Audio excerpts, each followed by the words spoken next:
Hey guys, I am going to make a quick video on how to change out the uh, exhaust header gasket on a M62tu. This is my 2003 540 M Sport. Um, for the longest time, a couple months now, I've had an very annoying exhaust leak. It's coming from the footwell area up the driver's side.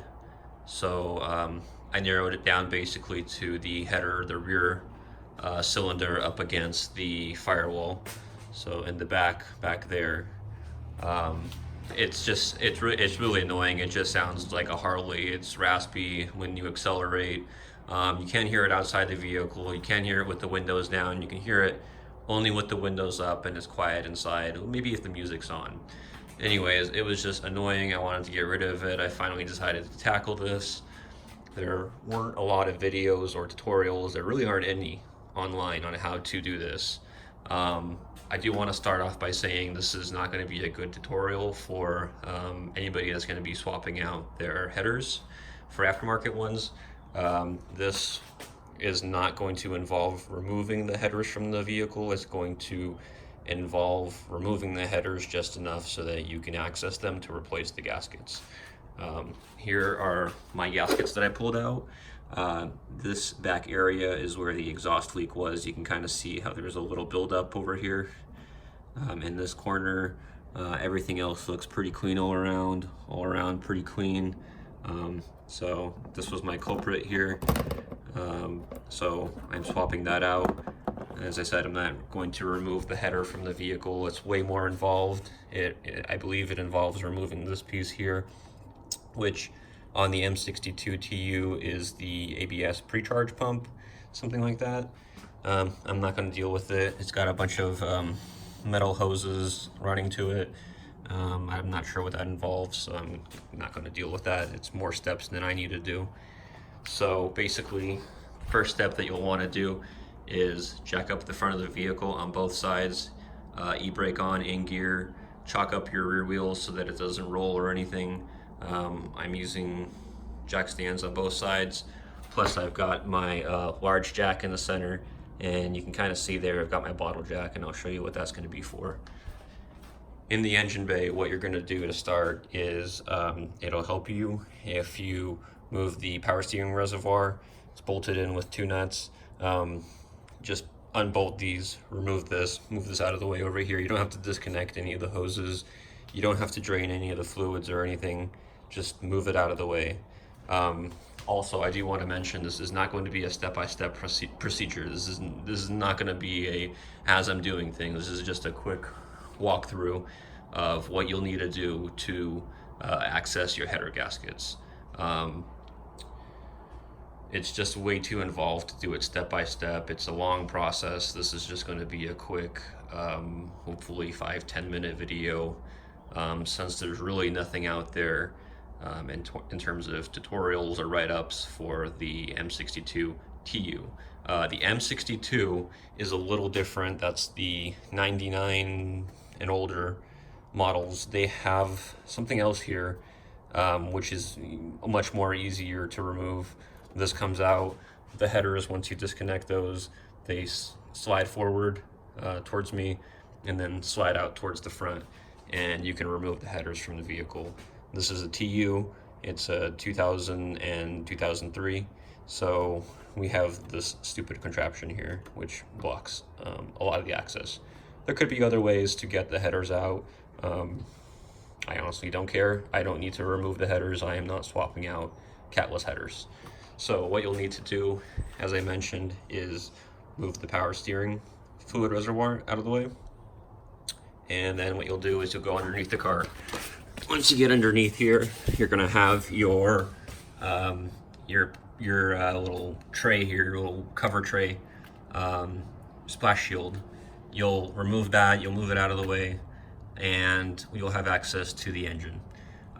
One thing I should probably mention before I dive under here is what you'll want to do is come in here, and there is going to be a nut here for, but there is a engine mount.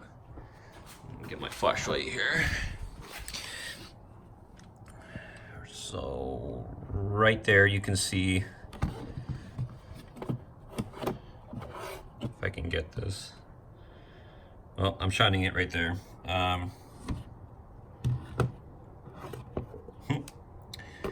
That's the thing about working in the garage, you never have the light you need.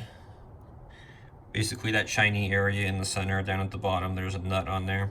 What you'll want to do is remove that nut so that you can disconnect the engine mount.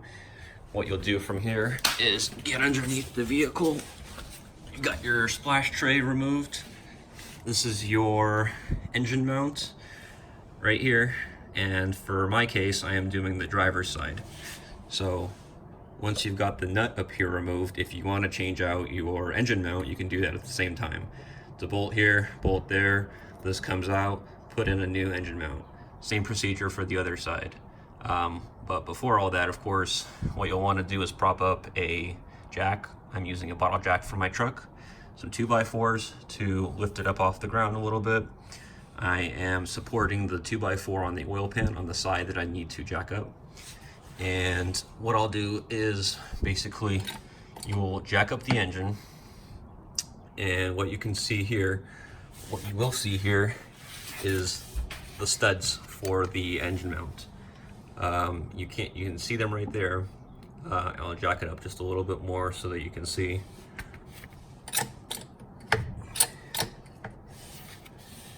Basically what you're going to do is you're going to jack up the engine just enough so that the threads on here clear.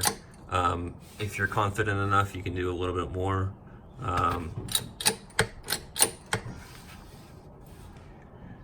Right there, the threads are clearing the hole, and you can remove the engine mount.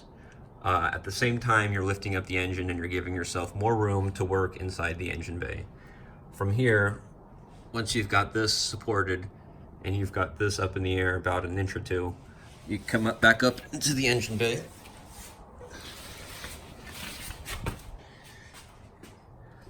And you can access all of the header nuts. There are 8 of them. They are a 11mm, I believe. You can get the front 2 cylinders from the top, and then you can get that third one, actually, second from the firewall, from the engine bay. The lower 2 in the center and the bottom one are accessible from the bottom of the vehicle.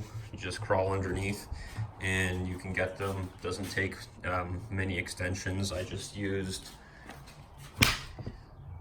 something like this, and I was able to get all of them out. This is what they look like. You'll want to replace all of these.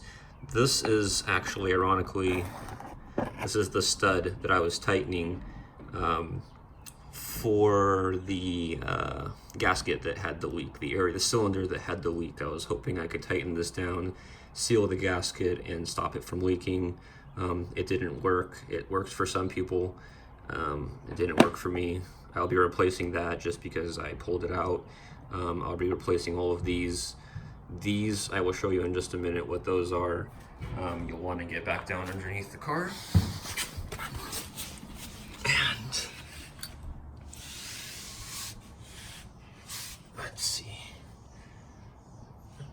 Right here, what you'll want to do is at your mid pipe for the headers, you'll want to remove the 2 nuts on here. There's one right there. Let's see, one right there. You'll remove that, and then one on this side. That one actually ended up snapping. They're just a little bit rusted. That one got stuck and it just ended up breaking off. Not a big deal. You can end up just buying a new stud, pound this one out, and if you can't, just take it to an exhaust shop. Not a big deal. Disconnecting this will give you a little bit of movement on this so that you can pull the header away from the engine, and then that way you can access the gaskets. Once you get under here, what you can see is that in my case, I already have the nuts off. I have the header pulled away. I have removed the gaskets, and I've wiped down the surfaces of both sides, the engine and the headers. and I am ready to basically put the gaskets back on. Those are in the mail. I haven't got them yet, so I'm waiting for those, and then I will get this on. There is a little bit of movement on this. You can move this away from the engine, give you a little bit of more space. You can lift the engine a little bit more if you feel you need more space, if you have bigger hands. I have little tiny hands. So basically that is everything that you need to know about removing the header from the engine block so that you can replace the gaskets if you have an annoying exhaust leak. There's not much more else to it. Any issues you come across, I'm sure you'll be able to figure out. There is a power steering hose that runs right here, right there in the center of the video. It gets in the way of accessing the nuts from the top of the engine. You'll have to move your wrench behind it, above it, below it, in front of it to get to some of the nuts. It's also a good time to, if you want to do a power steering refresh, just go ahead and swap out all the hoses for the power steering while you're in here. You've got plenty of access. The bolt is right here on this side, and then there's one at the front of the engine, and that way you knock out two birds with one stone. Ow, I just smashed my head into the, damn, that hurt. And basically, install is the reverse of the uninstall, and that's basically everything you need to know about changing the gaskets on your headers.